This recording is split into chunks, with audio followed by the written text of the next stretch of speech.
Fora da Caixa. A análise dos factos que marcam a atualidade. Sempre às quintas-feiras com Francisco Tavares. Bom dia, obrigado pela disponibilidade. O nosso Fora da Caixa de hoje acontece precisamente no dia em que o Ministro do Mar vai ao Parlamento para um debate solicitado pelos deputados da UCID. Os democratas cristãos vão pedir ao Governo para colocar a economia azul no centro da sua agenda de prioridades como motor do desenvolvimento. É um debate também que acontece numa altura em que já se sabe que Cabo Verde poderá beneficiar de mais uma derrogação que lhe permita exportar pescado transformado para o mercado da União Europeia. Francisco, bom dia, uma vez mais. Para início de conversa, o que é que espera do debate de hoje com o Ministro do Mar, Abrão Vicente? Bom dia, senhores trabalhadores da rádio e a todos os rádios ouvintes no país e na diáspora.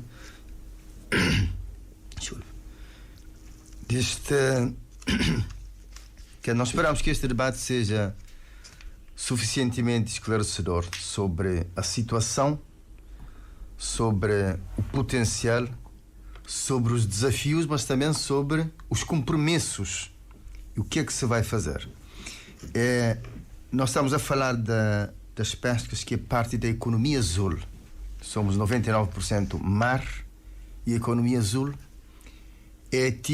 foi escolhido como sendo o segundo acelerador do desenvolvimento sustentável em Cabo Verde. A economia azul tem potencial para passar de 8% a 25% do PIB. Portanto, depois do turismo. Exatamente. Para passar de cerca de 11 a 35 mil empregos qualificados. Portanto, espero que este debate contribua, portanto, também para esclarecer sobre a situação atual, sobre as perspectivas, exatamente os caminhos para lá chegarmos, porque a economia azul deverá ser a nossa segunda âncora.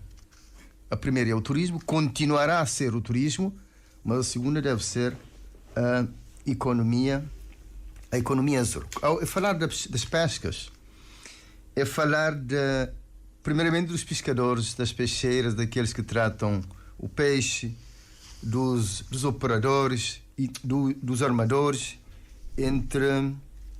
entre outros.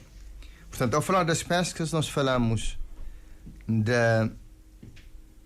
dos recursos pesqueiros que o país tem, da procura que existe de produtos da pesca, da capacidade que nós temos neste momento,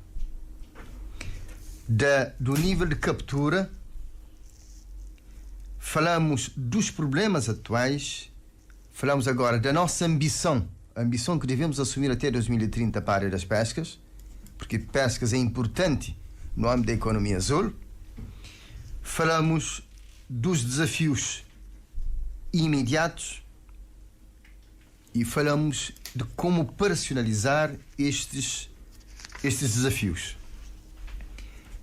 Eu começo por dizer que quando nós debatemos as pescas, nós honramos, portanto, os pescadores, as peixeiras, aqueles que labutam no dia a dia nas lides do mar. Falando dos recursos pesqueiros, portanto, Cabo Verde está numa zona de pouca produtividade primária, ou seja, possui um modesto potencial de recursos pesqueiros. Isto é o que os especialistas do setor dizem. Porém, Cabo Verde tem uma diversidade específica grande que permite gerir e criar riquezas pela qualidade dos seus recursos. E tem uma diversidade específica, tem recursos de qualidade que superam em larga escala a quantidade. Portanto, este é o potencial que temos em termos... Falando da procura atual. Portanto, nós temos uma elevada procura para o consumo interno. Portanto, em média, cada cabo-verdiano consome 24,6 quilos de peixe por ano. Temos uma elevada procura para a indústria nacional e para a exportação. Ou seja, a produção atual está muito abaixo da procura que existe. Portanto, a procura nós temos ultrapassa a oferta, neste caso, não é? Exatamente. Muita vasta procura que existe.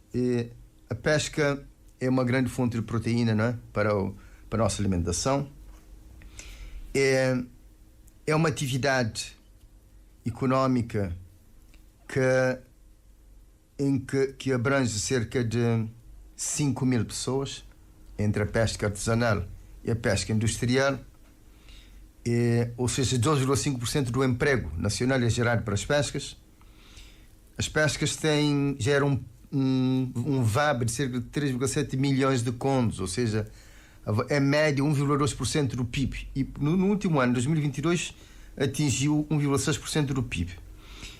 Mas fornecem o principal produto para exportação em Cabo Verde, exportação de bens, né? Em termos de capacidade que nós temos em Cabo Verde, nós tínhamos, segundo o último censo, 1.047 botes, dos quais a maioria com motor. Tínhamos 74 barcos de pesca industrial e semi-industrial. E, como eu disse, cerca de 5.000 pessoas ocupadas, dos quais 3.215 pescadores, 972 pessoas ocupadas na pesca industrial. E tínhamos cerca de 1.900 vendedores. Mas importa saber que quem está na pesca, os pescadores têm idade elevada, têm em média 40 anos. E quem está na venda, as peixeiras também têm idade elevada. Portanto, existe aqui um espaço para a entrada dos jovens. Nós temos uma captura de a volta de 4.000 toneladas no artesanal e 6.000 toneladas no industrial. Existe alguma capacidade em termos de infraestruturas, 5 cais de pescas, uns 10 desembarcadouros, umas 16 plataformas de frio, portanto, de produção de gelo.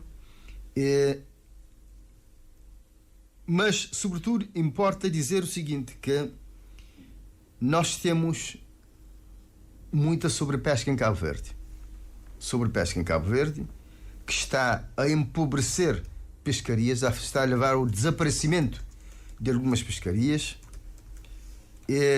Também as pescas são afetadas pelas mudanças climáticas. Ou seja, as mudanças climáticas fazem desaparecer determinadas espécies. E então a tendência, sobretudo na pesca artesanal, é para que haja perda de pescarias, para que haja diminuição de receitas, inclusive empobrecimento dos pescadores. Empobrecimento dos pescadores. Aliás, em muitas ilhas você vai, o pescador artesanal diz que, como no céu, o mar está morto. O mar está morto. Então, é preciso aposta na pesca industrial. Ora, nós temos um grande potencial, como eu disse. Temos um grande potencial que é representado pela procura interna para o nosso consumo, que é representado pela procura pela indústria nacional. Repara que a nossa indústria às vezes funciona meio gás, até despede gente porque não tem matéria-prima, e para a exportação. Portanto, aqui há um espaço para se aumentar as exportações cabo-verdianas. E as pescas podem passar de 1,6% do PIB a cerca de 10% do PIB. Portanto, e assim acontecendo, aumentará a sua contribuição para a riqueza nacional, sobretudo gerará mais emprego e emprego digno e, sobretudo, alimentará as nossas exportações. Portanto, isso é ponto de vista para se dar esse salto, o que é preciso fazer? Há um grande salto a dar. A começar pela promoção e exploração sustentável dos nossos recursos. Ou seja, melhor conhecimento sobre os recursos que nós temos, não excesso de pesca em determinadas áreas e, sobretudo, lutar contra a pesca ilegal, a pesca não regulamentada e a pesca não autorizada. Isto está a acontecer nos nossos mares ainda? Está a acontecer nos nossos mares também. É transformar a ilha de São Vicente para 2030. Nós devemos ambicionar transformar a ilha de São Vicente num entreposto internacional de comercialização e de distribuição de produtos da pesca.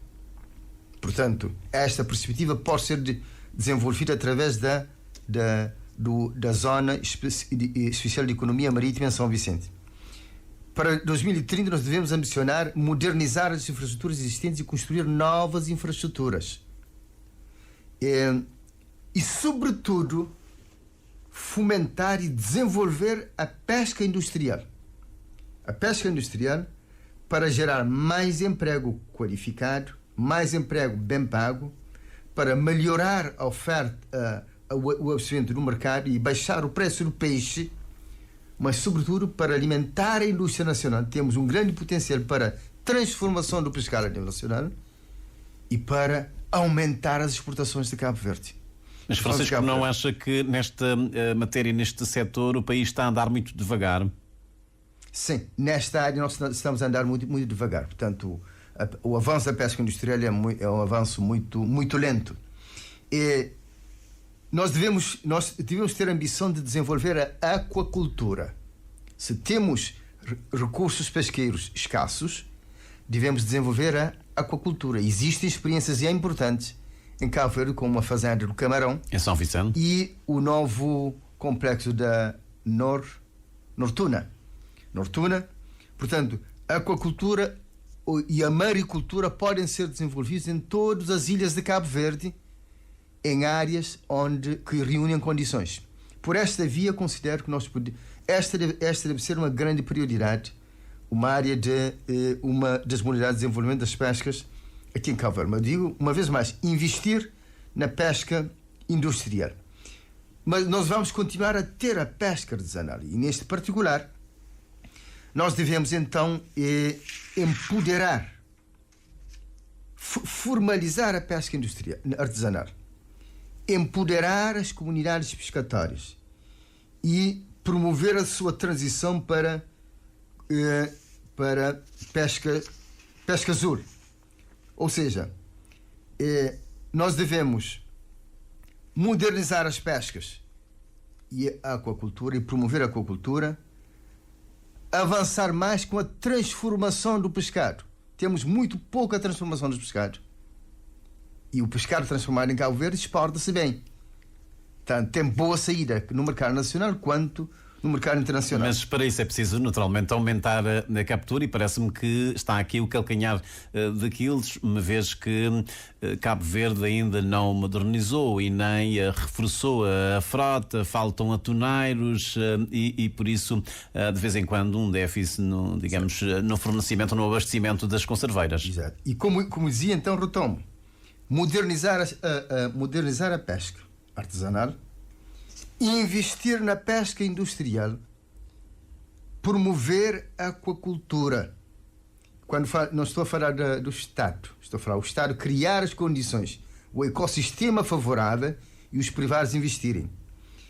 E desenvolver a transformação do pescado, mas também ir mais longe, desenvolver o transbordo do pescado em Cabo Verde. E que condições é que o Estado já agora... Exato. Condições é que o Estado deve criar para que os privados investam também nesse setor, apostem nesse setor? São condições em termos de infraestruturas, mas são condições em termos de acesso ao financiamento, são condições em termos de incentivos fiscais, entre outros. Mas também são condições em termos da valorização, em termos das energias renováveis. Hoje falamos também em pesca azul.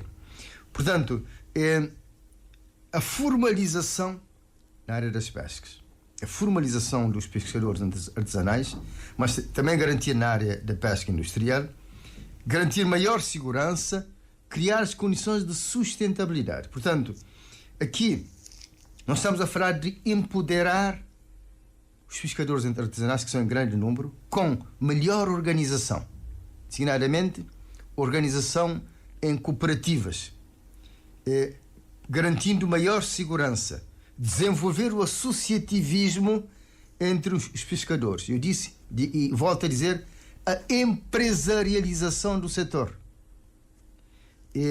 infraestruturas portuárias e desembarque em condições. É preciso continuar o investimento, continuar mesmo o investimento, e volto ao mesmo: investir na pesca industrial, combater a pesca ilegal, não declarada e não regulamentada. Portanto, acaba por avançar algumas linhas estruturantes de uma visão política para o setor, mas o que tem acontecido nos debates sobre as pescas, sobre a economia azul, aquilo acaba por desembocar em botes fibrados, em motores fora de borda, em mais máquinas de gelo, em arcas frigoríficas. Acha que hoje vai ser diferente, um debate mais centrado em medidas de política, aquilo que já foi feito e que falta fazer, os desafios?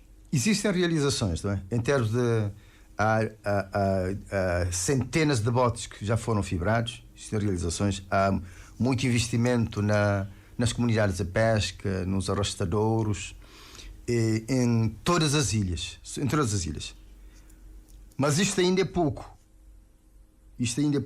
É necessário apostar no empoderamento dos pequenos operadores, organização, maior segurança, associativismo, empresarialização, financiamento adequado. Eles têm grande dificuldade de acesso ao financiamento. Mais infraestruturas portuárias e de desembarque. Veja na Ilha Santiago, em toda a Ilha Santiago, onde você pode desembarcar, pescar apenas na praia. Sistemas modernos de comercialização. Tudo isso falta por fazer. O combate à pesca ilegal e não declarada. Portanto, eu espero que o debate de hoje permita dar respostas concretas sobre isso, mas, sobretudo, sobre como levar os jovens para as pescas. Como criar empresas de pesca. Como desenvolver a pesca industrial, remover, portanto, vencer todas as dificuldades do passado, acelerar o desenvolvimento da pesca industrial, como desenvolver as cadeias de valor no domínio das pescas, para que os turistas passem a comer peixe de Cabo Verde, para que possamos melhorar ainda mais o consumo de peixe a nível de Cabo Verde, para que possamos desenvolver a indústria de transformação e abastecer essa indústria, para que possamos exportar pescado de Cabo Verde. Portanto, desenvolvendo as cadeias de valor, mas também melhor conhecimento e exploração do potencial que nós temos, porque ainda temos um potencial não explorado. O aumento da produtividade. A produtividade ainda é muito baixa, promovendo métodos de captura modernos, mesmo no seio da pesca artesanal. Portanto, é todo um investimento que se tem que fazer. E mais uma vez digo, o reforço da capacidade de pesca na zona económica exclusiva de Cabo Verde. Isto através do investimento na pesca industrial. Mas deixa-me só perguntar-lhe, e quando é que Cabo Verde deixará de depender dessas derrogações para poder exportar para pescado para o mercado da União Europeia? Sempre que há essas derrogações, há essas declarações da parte da delegação da União Europeia em Cabo Verde, também do próprio governo, bom, esta é a última derrogação, há compromissos que o próprio país assume de mais investimentos, de reforço, do alargamento da frota, de formação também do pessoal, dos operadores, mas a verdade é que nós dependemos sempre das derrogações, portanto, sempre aquela ideia. Esta é a última, mas Cabo Verde vai depender sempre. Até quando? Nós temos que deixar de depender das derrogações. O governo certamente vai responder sobre isso no Parlamento, não é? Nós temos que deixar de depender das derrogações. Cabo Verde tem, neste momento, uma universidade para a área de economia azul, Universidade Técnica do Atlântico. Cabo Verde tem uma escola de formação profissional para esta área, a Escola do Mar, a EMAR. Cabo Verde tem um instituto para fazer a investigação nesta área, o IMAR. Cabo Verde tem instituições de crédito aqui presentes. Cabo Verde tem financiamento também mobilizado junto de instituições internacionais, como o Banco Mundial. Cabo Verde tem muitos parceiros e hoje existem possibilidades de financiamento no âmbito dos ODS para se proteger os recursos marinhos e se desenvolver comunidades azuis. E o que é que está a falhar, então? E sobretudo, Cabo Verde tem jovens e Cabo Verde tem estruturas, tem um ecossistema de financiamento da economia, tem jovens que mobilizados para a atividade de pesca, organizados em empresas, devidamente capacitados e beneficiando de infraestruturas de embarque e desembarque, de infraestruturas de frio e devidamente enquadrados na pesca industrial, podem fazer-nos dar o grande salto para abastecermos o mercado turístico, para melhorarmos a nossa dieta a nível nacional, para abastecermos a indústria atual, para desenvolvermos a indústria de transformação do pescado e ainda para exportar peixe.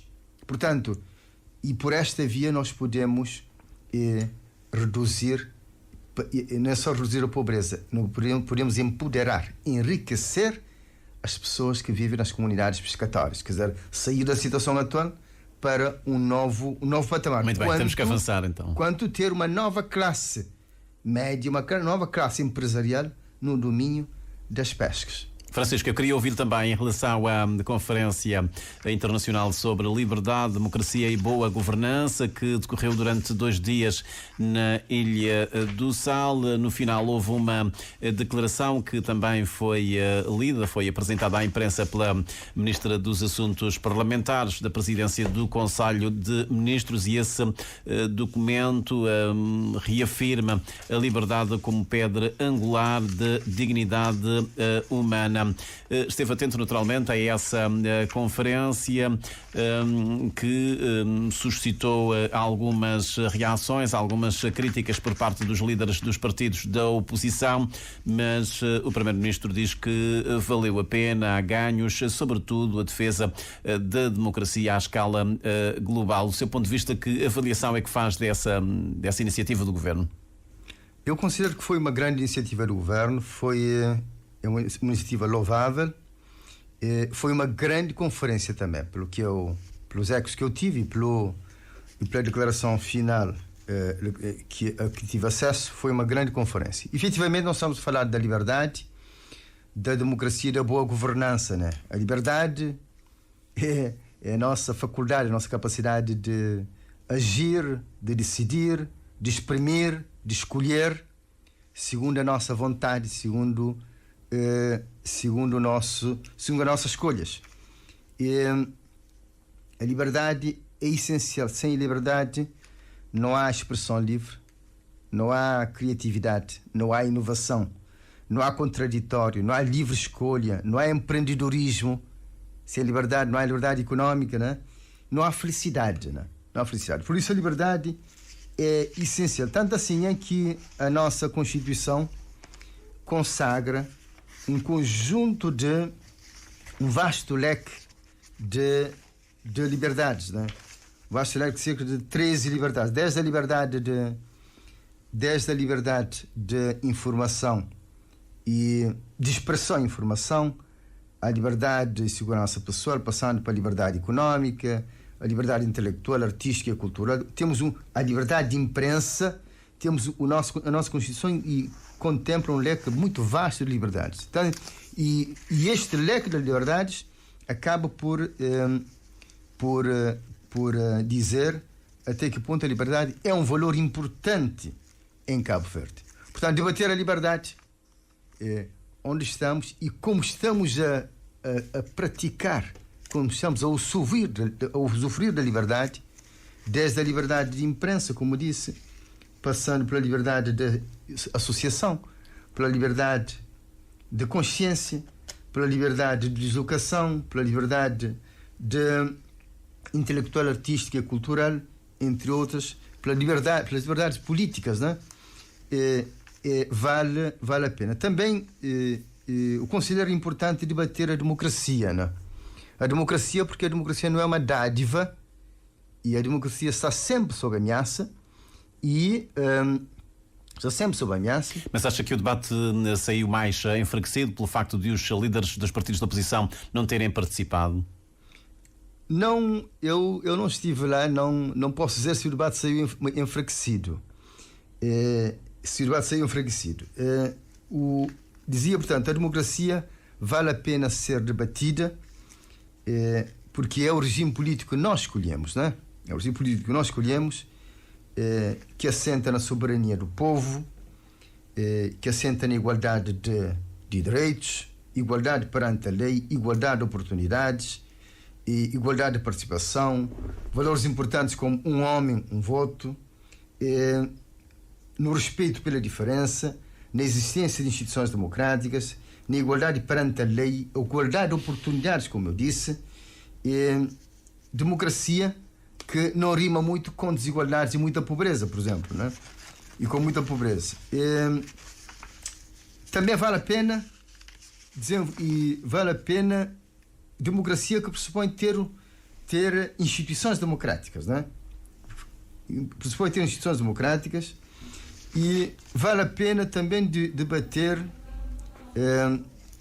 a boa governação. Mas ainda sobre democracia que só acontece quando há imprensa livre, quando há um parlamento que funciona e funciona bem, quando há diálogo público-privado, quando há um parlamento que funciona bem e onde há valorização da oposição, quando há diálogo público-privado, há diálogo social, quando há valorização do papel das ONGs. E isto está a acontecer em Cabo Verde, já agora está a fazer uma radiografia da democracia em Cabo Verde? Eu perguntei-lhe se isso está a acontecer em Cabo Verde, se o Parlamento funciona bem, se é uma imprensa livre, se há sociedade civil, portanto, se é a nossa realidade, no fundo, que está a descrever. Pressupõe, tanto, que haja eleições livres e transparentes e regulares, uma justiça independente, a separação de poderes, alternâncias efetiva de poderes, o controle social. Nós tivemos avanços consideráveis na democracia. Já tivemos 7 eleições legislativas, 7 eleições presidenciais, 7 eleições autárquicas, já tivemos 4 alternâncias na presidência da República, 2 alternâncias no governo, e foram alternâncias pacíficas, não é? Pacíficas. Isto é o aspecto formal, sim. Mas temos desafios à frente. Desafios que têm a ver generalmente com ainda maior atenção à imprensa, que tem a ver com maior atenção às organizações da sociedade civil, e que tem a ver também com maior valorização dos próprios partidos políticos. Isto está deve fazer parte da nossa ambição. Desafios que têm a ver com uma melhor valorização do centro do poder, que é o Parlamento. Que é o Parlamento. Eu considero que também valeu a pena a discussão da governança, da boa governança. A boa governança pressupõe a prestação de contas, pressupõe a integridade, a transparência, ou seja, fechar as portas à corrupção, pressupõe a confiabilidade, ou seja, poderes públicos que assumem compromissos confiáveis, pressupõe a capacidade de resposta, poderes públicos com capacidade de resposta, a comunicação. E como falei de transparência, a boa governança pressupõe... Só para terminar, porque já não tem... Pressupõe o privilégio do mérito. Muito bem. Portanto, eu considero que foi uma boa conferência. A democracia assenta... O sustentáculo da democracia são os partidos políticos. São os partidos políticos. Quem vai às eleições são os partidos políticos. Não há democracia sem partidos políticos. Pelo que, na conferência também debateu-se o papel dos partidos políticos. Portanto, eu espero que se valorize a altura. Eu estou os resultados convencido. Eu estou convencido que todos os partidos foram convidados, diretamente através do Parlamento, não é? Estou convencido. Mas o governo deve esclarecer isto, seguramente, não é? Muito bem. Eu considero que foi uma boa conferência. Ainda queria ouvir a sua opinião em relação... Por esta via, Cabo Verde passou a ser um país importante na arena internacional, no domínio da liberdade, no domínio da democracia. Obrigado por ter vindo, Francisco. Isto é muito bom para nós. Foi mais um grande ativo. Foi mais um Fora da Caixa, às quintas-feiras com Francisco Tavares.